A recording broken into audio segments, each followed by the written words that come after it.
Good morning, all. Welcome to Learners Academy. Hmm. Finally, it has started. And in this class, we are going to start the fourth and the second topic, fourth topic of the course, and second topic of your algebraic session. There are three topics which were there in algebraic session. First was matrices, second is this determinants, and the third one will be in your second book, which is LPP linear programming problem.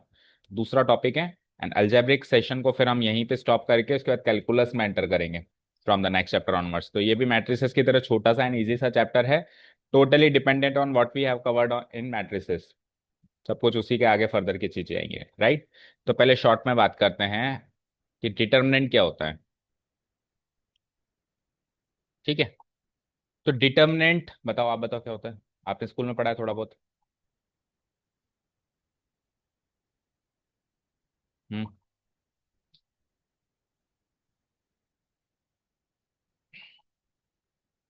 Any idea? No. School में क्या पढ़ा? सीधे ही questions कर लिए। तो क्या किया उन क्वेश्चंस में, जैसे कि डिटर्मिनेंट फाइंड करते हैं तो क्या होता है उसमें। अच्छा, डिटर्मिनेंट किसका निकालते हैं? मैट्रिक्स का निकालते हैं। चलो वो डिटर्मिनेंट किसका निकालते हैं हम? मैट्रिक्स का। मैट्रिक्स क्या होती है? Arrangement of what data, arrangement in rows and columns. यानी कि रोज एंड कॉलम्स का एक कॉम्बिनेशन होता है matrix, right. Rows and columns का एक अरेंजमेंट होता है, राइट। फिर जब हम इसका डिटर्मिनेंट निकाल लेते हैं, ये निकल गया डिटर्मिनेंट, इस मैट्रिक्स का हम डिटर्मिनेंट निकाल लेते हैं जो कि रोज एंड कॉलम्स में अरेंज्ड है। तो डिटर्मिनेंट क्या निकलता है? क्या वो भी रोज एंड कॉलम्स निकलती हैं? क्या निकलती? एक सिंगल वैल्यू निकलती है, एक वैल्यू निकलती, राइट। तो क्या समझे, determinant is a single value representing a matrix. Matrix में मेरे पास बहुत सारी वैल्यूज है, ये इस तरीके से रेक्टेंगुलर या स्क्वायर मैट्रिक्स है। अब इसको मुझे एक सिंगल वैल्यू से रिप्रेजेंट करना है, पूरी मैट्रिक्स को। तो उस पूरी मैट्रिक्स को एक सिंगल वैल्यू रिप्रेजेंट करेगी, उसको कहेंगे हम डिटर्मिनेंट। फाइन। पहली चीज। दूसरी चीज, ये डिटर्मिनेंट केवल और केवल एक स्क्वायर मैट्रिक्स को ही रिप्रेजेंट कर सकती है। मतलब वो जो सिंगल वैल्यू होगी वो स्क्वायर मैट्रिक्स की हो सकती है, रेक्टेंगुलर मैट्रिक्स की नहीं हो सकती। रेक्टेंगुलर मैट्रिक्स के सिंगल वैल्यू में रिप्रेजेंट किया ही नहीं जा सकता। केवल एक स्क्वायर मैट्रिक्स को ही सिंगल वैल्यू में रिप्रेजेंट किया जा सकता है। ये दूसरी चीज हो गई।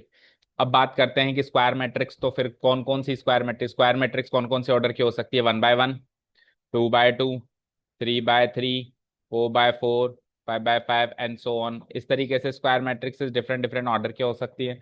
हमारे कोर्स में हमको केवल तीन ही ऑर्डर कवर करने हैं, that is 1 by 1, 2 by 2 and 3 by 3। उसके बाद के ऑर्डर्स का हिंट हम ले लेंगे भाई, अगर आगे की भी आती है तो कैसे करी जानी चाहिए, लेकिन इसके सवाल नहीं आएंगे। सवाल 3 by 3 तक ही आएंगे। यहाँ तक क्लियर? तो डिटरमिनेंट क्या है? एक ऐसी सिंगल वैल्यू जो कि एक स्क्वायर मैट्रिक्स को रिप्रेजेंट करे। ठीक है, क्लियर। ठीक है, जैसे फॉर एग्जांपल मैंने कहा कि 9 बच्चों के मार्क्स हैं, किसी के 9 हैं, किसी के 8 हैं, किसी के 7 हैं, किसी के 6 हैं, किसी के 0 हैं, किसी के 5 है, 3 है, 2 है, 1 है। तो ये अरेंजमेंट ऑफ डेटा हो गया। मान लो कि तीन तो बच्चे हैं और तीन सब्जेक्ट्स हैं, तो arrangement in rows and columns हो गया। तीन बच्चों के तीन सब्जेक्ट्स में ये मार्क्स हैं। अब मैंने कहा कि इसका डिटरमिनेंट बताओ, यानी कि इस पूरी कहानी का सार बताओ। तो एक सिंगल वैल्यू जो इसको रिप्रेजेंट करेगी, that is what is called determinant. यहाँ तक क्लियर है सभी को? ठीक है। अब बात करते हैं कि 1 by 1, 2 by 2 और 3 by 3 की डिटरमिनेंट मैट्रिक्स की डिटरमिनेंट निकालते कैसे। पहले तो होता क्या है, किसका होता है, और अब फाइंड आउट कैसे करते हैं, उसकी वैल्यू को हम फाइंड आउट कैसे करते हैं, वो प्रोसीजर। और फिर एक बार ये डिटरमिनेंट निकालने का प्रोसीजर सीख जाएंगे तो सेकंड चीज आएगी इसका यूज, इसका उपयोग क्या है, सिग्निफिकेंस क्या है। और फिर थर्ड चीज आएगी इससे रिलेटेड डिफरेंट दूसरे इर्द गिर्द के टॉपिक्स, प्रॉपर्टीज एंड इससे जो जुड़े हुए दूसरे टॉपिक्स है उसको भी हम कवर करेंगे। ठीक है। तो पहला काम क्या है कि निकालते कैसे हैं। चलो नोट सेक्शन पे आ जाओ। The determinant is a number. अब वो नंबर रियल भी हो सकता है, कॉम्प्लेक्स भी हो सकता है। अच्छा याद रहे, जब हम मैट्रिक्स बनाते थे तो मैट्रिक्स के अंदर क्या आता था? फंक्शंस और रियल नंबर्स, फंक्शंस या फिर रियल नंबर्स। तो इसके अंदर जो वैल्यूज आएंगी या तो फंक्शंस आएंगे या फिर जो और कुछ वैल्यूज आएंगी वो रियल आएंगी। क्या आएंगी? रियल। लेकिन जब इसका डिटर्मिनेंट निकालेंगे तो वो रियल भी आ सकता है और कॉम्प्लेक्स दोनों आ सकते हैं। कॉम्प्लेक्स नंबर समझते हो ना, जो रियल नहीं है, आयोटा वाले नंबर्स। ठीक है, तो ये दो इंपॉर्टेंट डिफरेंस याद रखना। मैट्रिक्स की जो वैल्यूज होती है, अंदर की वैल्यूज, वो रियल ही होंगी हर हाल में, या फिर फंक्शंस होंगी। लेकिन डिटर्मिनेंट रियल या कॉम्प्लेक्स दोनों हो सकता है। कॉम्प्लेक्स कैसे आएगा? वो वैल्यूज कुछ इस तरीके से रखती जाए तो वो कॉम्प्लेक्स भी आ सकती है। ठीक है, which is associated to a square matrix. Determinant हमेशा एक स्क्वायर मैट्रिक्स से अरेंज एसोसिएट किया जाएगा। इस टाइप की कोई स्क्वायर मैट्रिक्स हो गई जिसकी ऑर्डर एन मान लो, to act as a representative of all the elements of the square matrix है। स्क्वायर मैट्रिक्स एक सारे एलिमेंट्स का एक ही रिप्रेजेंटेटिव हो, एक ही वैल्यू जो उसको रिप्रेजेंट कर रही हो, उसको कहते हैं डिटर्मिनेंट। ठीक है, इसको रिप्रेजेंट कैसे करेंगे, मतलब इसको डिनोट कैसे करेंगे? तो डिटर्मिनेंट मैट्रिक्स ए की अगर डिटर्मिनेंट है तो उसको इस तरीके से डिनोट करेंगे, ए लिख देंगे और उसको इस तरीके से दो बार्स में कैद कर लेंगे। अब देखो ये दो बार्स हम लगा रहे हैं, इनके डिफरेंट डिफरेंट चैप्टर में डिफरेंट डिफरेंट मीनिंग है। तो अच्छे से करना। जैसे मान लो अगर अपन अभी फंक्शंस वाले चैप्टर में आ जाए तो इसका मीनिंग क्या है वहां पे? मॉड्यूलस फंक्शन है। अभी इसका मीनिंग क्या है? डिटर्मिनेंट है। इसी का मीनिंग हम आगे चल के देखेंगे वेक्टर अलजेब्रा में, कुछ और आ जाएगा। ठीक है ना? तो सबके इस इसके मतलब इसका मीनिंग चेंज हो जाएगा चैप्टर टू चैप्टर। तो यहाँ पे इसका मीनिंग क्या है? डिटर्मिनेंट। और ऐसे ना लिखें तो फिर दूसरा तरीका क्या है? डीईटी, डीईटी फॉर डिटर्मिनेंट ए। और या फिर दूसरा तरीका है डेल्टा ए, जिसमें से सबसे ज्यादा जो यूज होने वाला तरीका है वो ये वाला है, बार्स के अंदर है। ये दोनों तरीके कम यूज किए जाएंगे। डेल्टा है बहुत कम यूज किया जाएगा, और डिटर्मिनेंट है उससे थोड़ा ज्यादा यूज किया जाएगा। सबसे ज्यादा यूज किया जाएगा ये वाला तरीका। Okay fine. अब तीन ऑर्डर्स है हमारे पास जिसका डिटर्मिनेंट हम निकालेंगे। पहला ऑर्डर है उसमें से, अच्छा फॉर एग्जाम्पल ले लो, मान लो ए एक स्क्वायर मैट्रिक्स देख रहे हो, तो इसका जो डिटर्मिनेंट होगा वो हम ए का क्या कर देंगे? डिटर्मिनेंट है।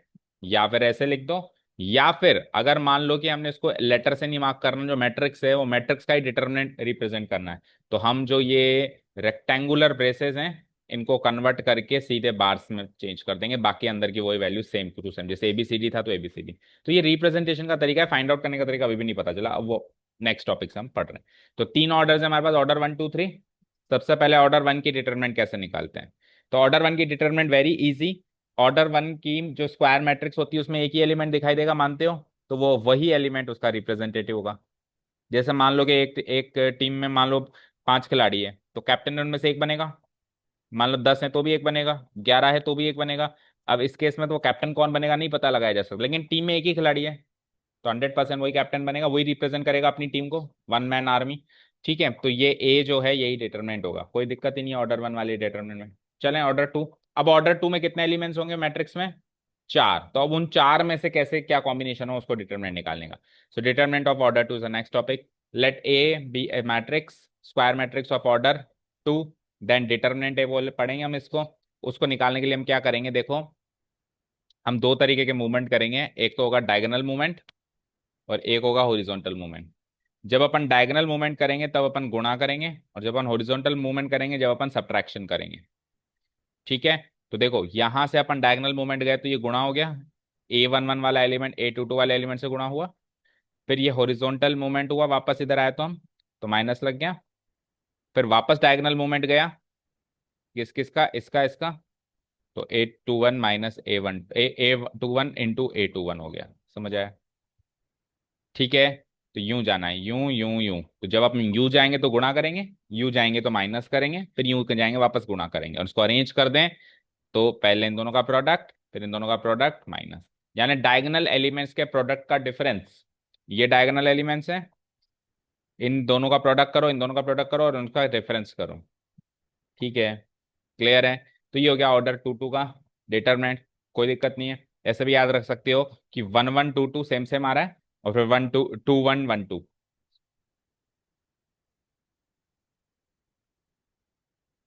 ऐसे नहीं कर सकते, ऐसे करेंगे तो उल्टा आंसर आएगा, नेगेटिव आंसर आएगा। देखो, इन दोनों का प्रोडक्ट किया पहले हमने, फिर हमने इन दोनों का प्रोडक्ट किया।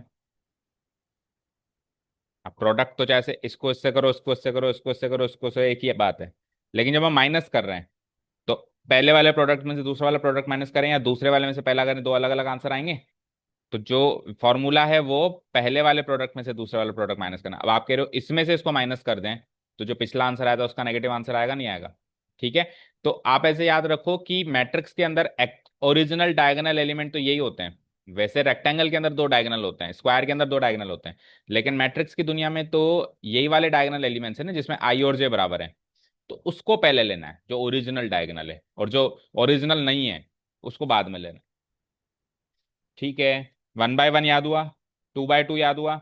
जैसे सपोज करो एक एग्जांपल ले लेते हैं, मान लो कि यह है 3 0 -1 2। इसका मेरे को चाहिए डिटर्मिनेंट, तो ये ए मैट्रिक्स है, तो डिटर्मिनेंट ए क्या होगा, 3 × 2 6, माइनस -1 × 0 0, 6 - 0 6। डन। चलो ऑर्डर 3 पे आते हैं। ऑर्डर 2 में जो सीखा वो ऑर्डर 3 में कैरी फॉरवर्ड होगा, याद रखना। ठीक है, देखो ऑर्डर 3 में क्या करना है, ये हमारे पास एक ऑर्डर 3 की डिटर्मिनेंट है। तो पहले इजी लैंग्वेज में समझ लो, ऑर्डर 3 की डिटर्मिनेंट को निकालने के लिए, को सॉल्व करने के लिए हमको कोई भी एक पर्टिकुलर रो या फिर कोई भी एक पर्टिकुलर कॉलम चुनना पड़ेगा स्टार्ट करने के लिए। वो आप कोई सी भी चुन सकते हो, रो 1 रो 2 रो 3, column 1 column 2 column 3। For example मैंने रो 1 से स्टार्ट किया, तो एक लाइन लिखेंगे एक्सपेंडिंग अलोंग R1। रो 2 से तो एक्सपेंडिंग अलोंग R2, रो 3 से expanding along R3, otherwise C1 C2 C3 भी हो सकता है, एक्सपेंडिंग अलोंग C1 C2 या C3। तो एक ही सेलेक्ट करो, कोई भी, ऐसे नहीं 10 बार सेलेक्ट कर लो। तो रो 1 सेलेक्ट कर लिया मैंने। अब इसके रो में कितने एलिमेंट्स हैं, तो एक एक करके तीनों एलिमेंट्स के रेफरेंस में अपने को 2 बाय 2 का डिटर्मिनेंट निकालना है। हर एक एलिमेंट के रेफरेंस में क्या निकालना है, 2 बाय 2 का डिटर्मिनेंट निकालना है। तो रो 1 का पहला एलिमेंट क्या है, A11। तो A11 जो है उसके रेफरेंस में जो कॉलम और जो रो है, उसको अवॉइड करके जो चीज बची वो एक 2 बाय 2 का डिटरमिनेंट है या नहीं है। और 2 बाय 2 का डिटरमिनेंट अभी अभी आपने निकालना सीखा है, ऐसे ऐसे ऐसे। ठीक है, तो हमने कौन सा एलिमेंट लिया था, A11। फिर इस 2 बाय 2 के डिटरमिनेंट की वैल्यू क्या सीखी थी हमने, A22 × A33 -A32 × A23। ये जो 2 बाय 2 का डिटरमिनेंट निकाला, इसको हमको उस एलिमेंट से मल्टीप्लाई करना है जिस एलिमेंट के रेफरेंस में अपन ने 2 बाय 2 का डिटरमिनेंट निकाला है। ये तो हो गया एक एलिमेंट का काम खत्म। अब रो 1 सेलेक्ट करी थी, तो रो 1 में बाकी दो एलिमेंट्स भी तो है। तो लेट से मैं ये वाला एलिमेंट उठाता हूं अभी, A12। तो इसके रेफरेंस में ये रो एंड कॉलम खत्म, इधर लिख देते हैं हम A12। तो अब इसके रेफरेंस में भी कोई ना कोई 2 बाय 2 का डिटरमिनेंट बन रहा है, ध्यान से देखो चार एलिमेंट्स को देखो, 1 2 3 4। अब इस चार एलिमेंट से जो 2 बाय 2 का डिटरमिनेंट बनेगा उसको निकालने के लिए यूं आएंगे। अब आप कहोगे सर A21 तो डायगोनल एलिमेंट होता ही नहीं है, इस 3 बाय 3 मैट्रिक्स में नहीं होता, लेकिन अगर 1 2 3 4, इन चार को अगर 2 बाय 2 की मैट्रिक्स माने तो होगा ना। फिर यूं आएंगे, फिर यूं आएंगे। तो बताओ क्या बना, A21 A33 -A31 × A23। Fine. अब एक एलिमेंट और बचता है अभी, दैट इज A13।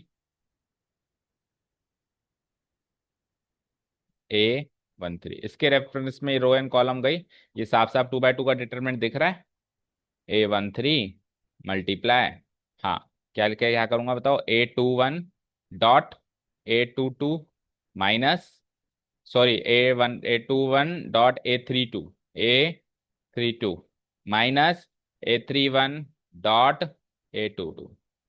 यहां तक क्लियर है।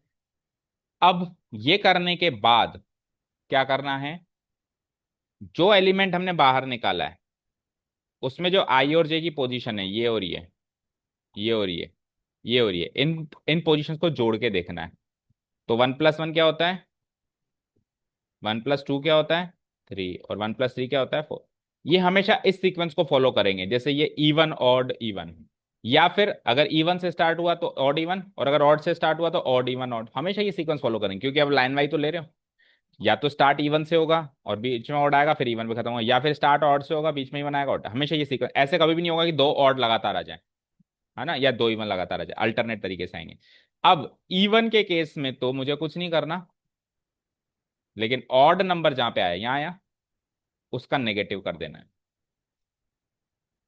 या यूं कहूं, इवन के केस में इस A11 को 1 से मल्टीप्लाई करो, और ऑड के केस में -1 से करो। अब आप यूं याद रखो, या फिर इजी लैंग्वेज में यूं याद रखो कि इवन के केस में कुछ ही मत करो और ऑड के केस में उसका नेगेटिव कर दो। फाइनली इसका जो आंसर आया, इसका जो आंसर आया और इसका जो आंसर आया, फाइनली उनको जोड़ दो, ऐड कर दो, और जो चीज आएगी वो इस 3 बाय 3 की मैट्रिक्स की डिटर्मिनेंट होगी। ये है पूरा प्रोसीजर। यही काम अपन रो टू से कर सकते हैं। रो टू में इधर रो टू के एलिमेंट्स आएंगे और रो टू के हिसाब से इधर even odd even position set होगी और रो टू के हिसाब से अंदर 2 बाय 2 के डिटरमिनेंट बचेंगे। या रो थ्री से कर सकते हैं या कॉलम वन से कर सकते हैं या कॉलम टू से या कॉलम थ्री से। अब यहाँ पे हैरानी की बात यह है कि आप R1 R2 R3 C1 C2 C3 किसी से भी करो, 6 ऑप्शन हो गए। R1 R2 R3 C1 C2, हर बार आंसर सेम आएगा। मतलब जो डिटर्मिनेंट आएगा ना, ये फाइनल डिटर्मिनेंट, ये हर बार सेम आएगा इनको जोड़ने के बाद। भाई इसकी वैल्यू, और सपोज करो मैं R2 में करता तो उसकी वैल्यू अलग हो सकती है, इस रो टू की भी अलग हो सकती है, लेकिन जो फाइनल जोड़ जुड़ा के जो फाइनल आंसर आएगा ना, वो 6 के 6 ऑप्शन से सेम आएगा। समझ आया? क्लियर? ओके। अब रीड आउट करते हैं हम इसको। लेट ए, जिसकी एलिमेंट फॉर्म ये होती है, be a square matrix of order 3, then we can find determinant A by expanding along any one row और column of the square matrix. कोई भी एक रो या कॉलम के अलोंग हम एक्सपेंशन कर सकते हैं, बट ये नहीं कर सकते कि पहला एलिमेंट तो रो वन से उठाया, फिर अचानक से रो टू से दूसरा उठा लिया, फिर अचानक से कॉलम थ्री से। ये ऑप्शन नहीं है। एक ही रो या एक ही कॉलम चलेगी थ्रू आउट द प्रोसेस। ठीक है। इन जनरल, इन अच्छा, अब क्योंकि हमारे पास 6 ऑप्शन है, 1 2 3 4 5 6, हमको कौन सा ऑप्शन ज्यादा सुइटेबल होगा चुनने के लिए? सोचो जरा, आप कुछ सोच के बताओ।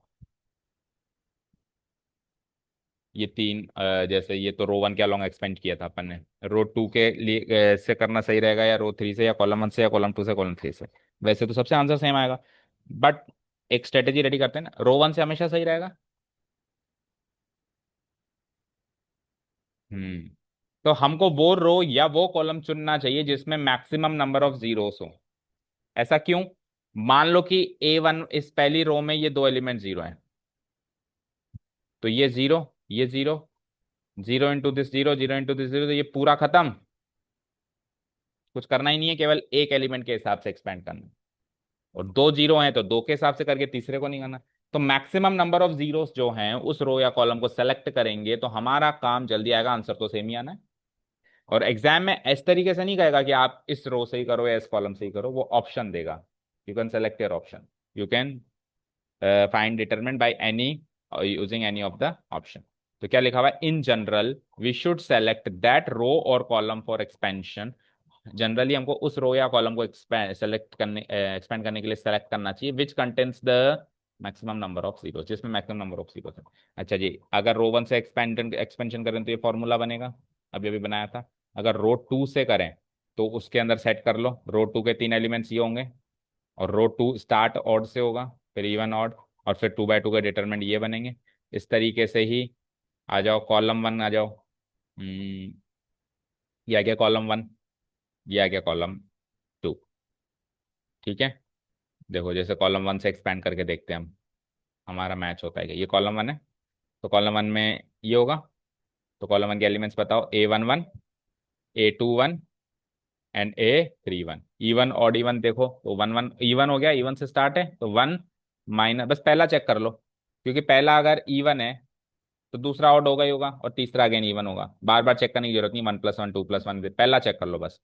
ठीक है। अब इनको, इनके अलावा जो इनके रेफरेंस में 2 बाय 2 के डिटरमिनेंट मिल रहे हैं वो चेक करना है, वो निकालना है। ठीक है। तो पहली इस कॉलम का पहला एलिमेंट है A11, A11 के रेफरेंस में ये रो ये कॉलम गई, क्या बचा बताओ? 822 into A33 minus A32 into 823। Fine. अब आ जाओ, सेकेंड एलिमेंट कौन सा है? A21। यहाँ पे भी चेक कर लो, जैसे A21 सेकेंड एलिमेंट है, ये गया ये गया, ये चार एलिमेंट्स बचे। तो कहाँ से स्टार्ट करेंगे? A12 से, और मल्टीप्लाई किससे करेंगे A12 को? डायगनली A33 से, फिर minus A32 A13, right, close, done. और एक लास्ट एलिमेंट कौन सा बचा है इसमें? A31, A31 के रेफरेंस में ये गया ये गया। अच्छा, भूल जाओगे कैसे निकालते हैं, तो देखो 3 1 है ना, 3 1, तो थर्ड रो फर्स्ट कॉलम गया 3 1। ठीक है। बचा 2 बाय 2 का मैट्रिक्स। डिटरमिनेंट कैसे निकालेंगे? A12 dot A23 minus A22 dot A13। Fine. अब मैच करते हैं आंसर, देखते हैं। कॉलम वन के अलोंग जो फॉर्मूला बना, एक तरीके से फॉर्मूला बना है क्योंकि वैल्यूज तो नहीं है हमारे पास। ये कॉलम वन था, मैच करो, A22 A33 minus A32 A23, सही है। फिर आ जाओ A12 A33 minus A32 A13, फिर A12 A23 माइनस A22। तो मानते हो कोई फॉर्मूला रटने की जरूरत नहीं है, हम ऑन द स्पॉट सारे फॉर्मूले बना सकते हैं। ये कॉलम टू के अलोंग बन गया। उसके बाद आ जाओ, बस। अब आप एक काम करना, ये चार ऑप्शन ये नोट्स में नोट डाउन है। Expansion along R1, expansion along R2, A B करके, फिर एक्सपेंशन अलोंग C1 एक्स में। आप छः के छः ऑप्शन नोट डाउन करना, दो होमवर्क मान लेना कि दो के फॉर्मूला आपको खुद को बनाने हैं। R3 से और कॉलम 3 से नहीं बने, वो आप नोट्स में नोट डाउन कर लेना। ठीक है, हो गया यहाँ तक काम। ठीक है, अब सुनो, यहाँ पे इंपॉर्टेंट नोट्स हैं। पहली एक्सरसाइज करीब करीब का इंट्रोडक्शन करीब करीब कंप्लीट हो गया है। कुछ इंपॉर्टेंट नोट्स हैं। अगर ए और बी दो स्क्वायर मैट्रिसेस हैं सेम ऑर्डर की, तो ए और बी दोनों के डिटरमिनेंट सेम तरीके से निकलेंगे, सेम ऑर्डर की है तो। अगर ए और बी में ये कनेक्शन है कि ए मैट्रिक्स बी मैट्रिक्स की कुछ गुना है, जैसे उसकी दो गुना है, उसकी तीन गुना है, उसकी मतलब के से मल्टीप्लाई करके मिलती है, तो ये अगर मैट्रिक्स के बीच का रिलेशन है, अगर ये मैट्रिक्स के बीच का रिलेशन है, तो इनके डिटर्मिनेंट के बीच का ये रिलेशन होगा कि ए मैट्रिक्स का डिटरमिनेंट बी मैट्रिक्स के डिटरमिनेंट का उतना गुना नहीं होगा, उस गुने की nth पावर उतना गुना होगा।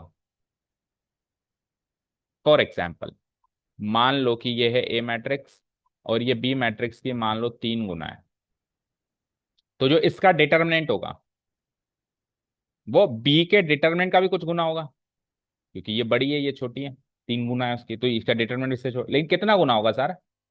तो ये कांस्टेंट है, ये कांस्टेंट को लिखो नीचे बेस में। और ए और बी जो मैट्रिक्स थी उसका ऑर्डर क्या था, सेम होनी चाहिए पहली चीज, तभी ये प्रॉपर्टी अप्लाई होगी। मान लो इसका ऑर्डर था दोनों का 2 2, तो यहाँ पे 2 लगाओ। यहाँ पे अगर इसका ऑर्डर था 3 3, तो 3 लगाओ। यहाँ पे अगर इसका ऑर्डर था 4 4, तो 4 4 लगाओ। मतलब कि फोर्थ ऑर्डर की अपन ने डिटरमिनेंट निकाली नहीं है, लेकिन प्रॉपर्टी उसमें भी अप्लाई होगी। और अगर मान लो एक ही ऑर्डर का था, तो सिंगल बस 3 की पावर 1 लगाओ। 3 की पावर 1 तीन गुना ही हो जाएगा, हाँ बिल्कुल। अगर सिंगल ऑर्डर का हुआ तो उतना ही गुना हो जाएगा जितने गुना की मैट्रिक्स है। ठीक है, क्लियर है। जैसे कि अगर मैंने कहा कि ये है 1 2 3 4 मैट्रिक्स है, और मैट्रिक्स बी है 5 10 15 20, तो अब बताओ मैट्रिक्स ए का डिटर्मिनेंट मैट्रिक्स बी के डिटर्मिनेंट का कितना गुना आएगा? सॉरी, उल्टा बोल दिया, बी मैट्रिक्स ए मैट्रिक्स का कुछ गुना है ना। हाँ, तो वो भी निकाल सकते हैं, निकालने में तो ये भी निकाल सकते हैं, ऐसा नहीं है कि इसी के रेफरेंस पे ही निकाल सकते हैं, उसके रेफरेंस में। चलो बताओ, तो matrix determinant A determinant B का कितना गुना बनेगा? 5 गुना क्यों बनेगा? कारण बताओ। ए मैट्रिक्स बी मैट्रिक्स की कितनी गुना है?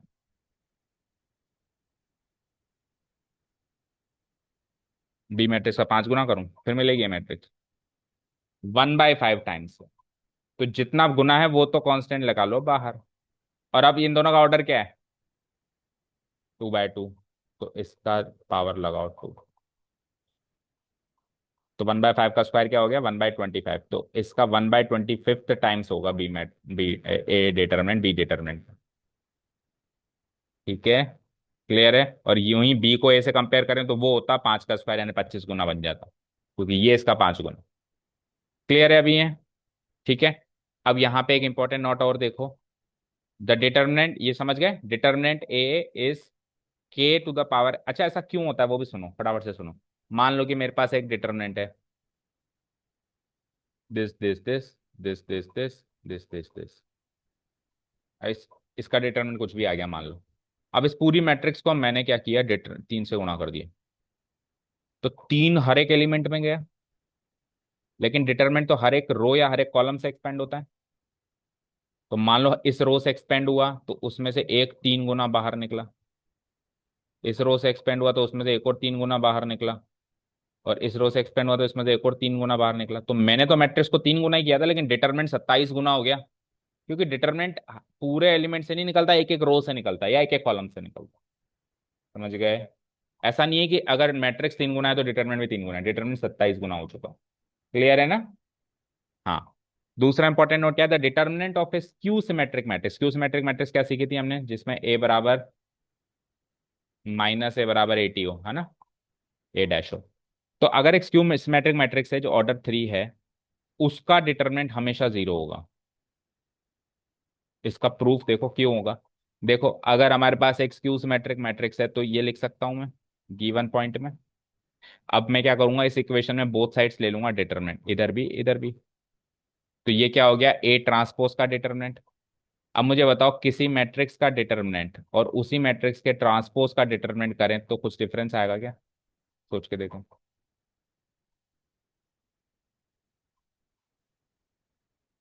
अच्छा, मैट्रिक्स को जब हम ट्रांसपोज करते हैं तो क्या फर्क आ जाता है उसमें?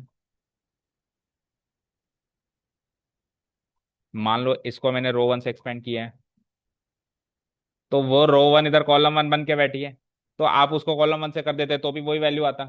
तो मानते हो कि किसी भी मैट्रिक्स और उसके ट्रांसपोज मैट्रिक्स का डिटरमिनेंट सेम होता है? मानते हो?